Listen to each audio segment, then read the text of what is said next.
किसी सवाल को करने में मैथ का एक प्रोफेसर अगर 2 घंटे पर डे पेंसिल और पेन लेके कॉपी लेके अगर सॉल्व करता है तो उसे 8 दिन लगते हैं। क्या ये पॉसिबल है कि कोई व्यक्ति बिना पेन कॉपी उठाए उसको सिर्फ 45 मिनट में सॉल्व कर दे, सिर्फ 45 मिनट में? और ट्रेजेडी तो तब होती है जब उसको चेक करने के लिए एक प्रोफेसर की एक ग्रुप बनाई जाती है और वो प्रोफेसर उसको चेक करने के बाद क्वेश्चंस इस निष्कर्ष पे पहुंचते हैं कि जो व्यक्ति 2 घंटे पर डे कॉपी पेन लेकर क्वेश्चन को सॉल्व करता है 8 दिन तक वो 19 जगह मिस्टेक करता है, और जो व्यक्ति बिना पेन और कॉपी का सॉल्व करता है मात्र 45 मिनट में उसका गलत होने का चांस 0 यानी 100% सत्य, सही आंसर। और ऐसा आपको पता है कि कहां पॉसिबल है? बिल्कुल अपने प्यारे भारतवर्ष में। तो नमस्कार देशवासियों, हम लोग फिर से हाजिर हैं अपने प्यारे भारतवर्ष के इतिहास के उन पन्नों को लेकर जो अभी तक आपसे हमसे अनछुए रहे हैं। तो हम आज बात करने जा रहे हैं सुरेश चंद्र दत्त की। बात सत्य कहां तक है, झूठ नहीं है, सत्य कहां तक है, तो इसकी जानकारी के लिए हम आपको बता दें कि ये शब्द हमने जो लिया हुआ है सामने आपके बुक का फोटोज ओपन है इसके पेज का, और ये वांग्मय पंडित श्रीराम शर्मा आचार्य द्वारा लिखित वांग्मय क्रमांक 18 दिमाग की शक्तियों, मस्तिष्क की शक्तियों से लिया गया है, जिसमें दिमागी जादूगर अथवा जादूगर दिमाग नाम से एक हेडिंग पड़ी हुई है। और आपको बुक नहीं ढूंढना है, आपको पेज नहीं ढूंढना है, इसके लिए बस 2 मिनट और हम देख लेते हैं कि जो हमारे भारतवासी हैं वो दूसरी कंट्रियों में जाकर किस तरीके से झंडा गाड़े। ठीक है, और बात हम नहीं करेंगे बल्कि पढ़ के आपको सुना देते हैं कि कहां पे कैसे कैसे बात हो रही है। तो भाई जैसा कि यहां दिख रहा है क्या कि न्यूयॉर्क शहर के सभी संभ्रांत व्यक्ति, बुद्धिजीवी और नगर की आबादी के हर क्षेत्र के नगर पार्षद उपस्थित है। हाल खचाखच भरा है। तभी एक व्यक्ति सामने के स्टेज पर आकर कहता है कि ए व्यक्ति ने प्रश्न किया। जो मंच पर आता है उसने क्या किया भाई? प्रश्न किया। क्या प्रश्न किया कि 60 को 60 में गुणा करने पर गुणनफल क्या आएगा? सवाल यहां नहीं रुकेगा, 60 को 60 से तो कोई भी गुणा कर लेगा। गुणनफल क्या आएगा तथा गुणा करने पर 47 में, अब देखिए यहां से थोड़ा सा क्वेश्चन बदला हुआ है, 47 में अंक का गुणा अंक गिनने पर, ठीक है, 47 में अंक का गुणा करने पर जो पंक्ति आएगी उसे बाईं ओर से 39वां अंक कौन सा होगा? ध्यान रखेंगे। क्या सवाल है यहाँ पे कि 60 को 60 बार, यहाँ 60 को गुणा करना है कितनी बार? 60 के पावर 60 को गुणा करना है 60 बार, और फिर ये बताना है कि जो इसका 47वां है 47वां अंक आएगा उससे फिर से उस आंसर में गुणा करेंगे, उसके बाद बाएं से 39वां अंक कौन सा होगा। ठीक, ये था सवाल।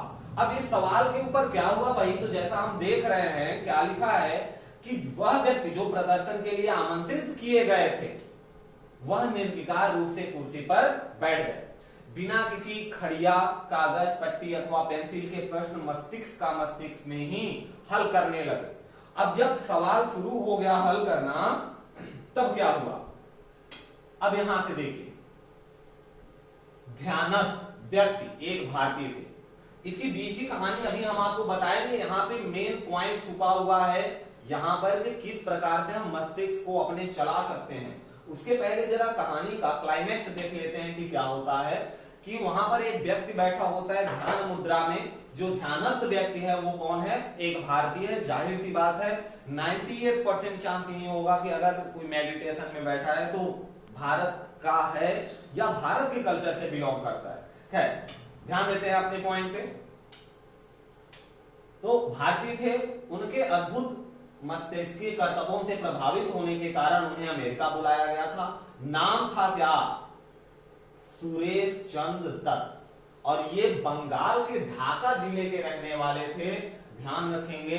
अब जैसे शकुंतला का आपने नाम सुना हुआ है, जिन्होंने सुपर कंप्यूटर को फेल कर दिया, चाणक्य का नाम सुना हुआ है, वो बच्चे का, कौटिल्य का, ठीक है। वैसे ही इतिहास के पुराने लोग हैं ये सुरेश चंद्र दत्त, जिन्होंने भारत का झंडा गाड़ा विदेशों में जाके, बंगाल के ढाका जिले के रहने वाले सुरेश चंद्र दत्त ने कुल 45 मिनट में इसका इतना लंबा गुणा हल करके बता दिया। 47वीं पंक्ति का 39वां अक्षर भी बता दिया। इससे पहले यही प्रश्न न्यूयॉर्क यूनिवर्सिटी, यहां ध्यान देंगे, न्यूयॉर्क यूनिवर्सिटी के एक पीएचडी प्रोफेसर ने हल किया था। प्रोफेसर साहब ने मौखिक न करके विधिवत कॉपी पेंसिल का यूज करते हुए गुणा किया और प्रतिदिन 2 घंटे लगातार लगन से काम करने के बाद पूरे प्रश्न को कितने दिन में हल किया? 8 दिन में। 8 दिन में हल किया और दोनों गुणनफल मिलाकर देखने पर उत्तर में अंतर थे। किनके गुणनफल? ये जो प्रोफेसर साहब ने 8 दिन में निकाला और सुरेश चंद्र जी ने जो सिर्फ 45 मिनट में निकाला, दोनों के आंसर में अंतर थे। अब किसका आंसर सही माना जाए तो उसके लिए क्या किया गया? किसी एक का हल गलत था, जांच के लिए दूसरे गणितज्ञ बैठाए गए, उनका जो गुणनफल आया वह श्री सुरेश चंद्र दत्त के गुणनफल जितना ही था। एक भी अंक गलत स्थानों पर एक भी अंक गलत नहीं था, जबकि अमेरिकी प्रोफेसर साहब का हल 19 स्थानों पर गलत हुआ था। देखिए क्या है क्लाइमेक्स भाई, कि जिन्होंने पेन कॉपी लेके काम किया उनका 19 जगह पे गलत हो गया, ठीक है। सुरेश चंद्र दत्त से ऐसे कई प्रश्न पूछे गए जिनके उन्होंने सर्वशुद्ध, यहां बात है सर्वशुद्ध की, यानी एक भी पॉइंट कहीं से मिस्टेक नहीं होना है, ठीक। उनका और सर्वशुद्ध बता देते थे कितनी देर में? सिर्फ और सिर्फ 1 सेकंड में, 1 से 2 सेकंड में हल, ठीक है। सुरेश चंद्र दत्त ने किया, एक भी उत्तर गलत नहीं निकला। अमेरिका के वैज्ञानिक और बुद्धिजीवी लोग इस अद्भुत क्षमता पर आश्चर्यचकित थे। दूसरे दिन अखबार में सुरेश चंद्र दत्त की प्रशंसा, मशीनी का प्रतिद्वंदी वगैरह वगैरह बातें। सिर्फ और सिर्फ समझने की बात यह है कि हमारे देश में अभी हम मोबाइल पे अपना टाइम वेस्ट कर देते हैं। अगर इसी टाइम को फायदे में लेते हुए, जैसा कि अभी ले रहे हैं, 2 मिनट 5 मिनट में हमने एक ऐसे व्यक्ति के बारे में जाना जो इतिहास के पन्नों में गुम हो चुका है, लेकिन अगर इन ऐसे महान व्यक्तियों के बारे में जानकर अगर हम अपने अंदर थोड़ा सा भी 1%, 0.01% भी डेवलप कर सके तो आई होप कि हम भी अपने लाइफ में सक्सेस होंगे। ऐसे ही छोटी मोटी जानकारियों के साथ हम फिर मिलेंगे आपसे।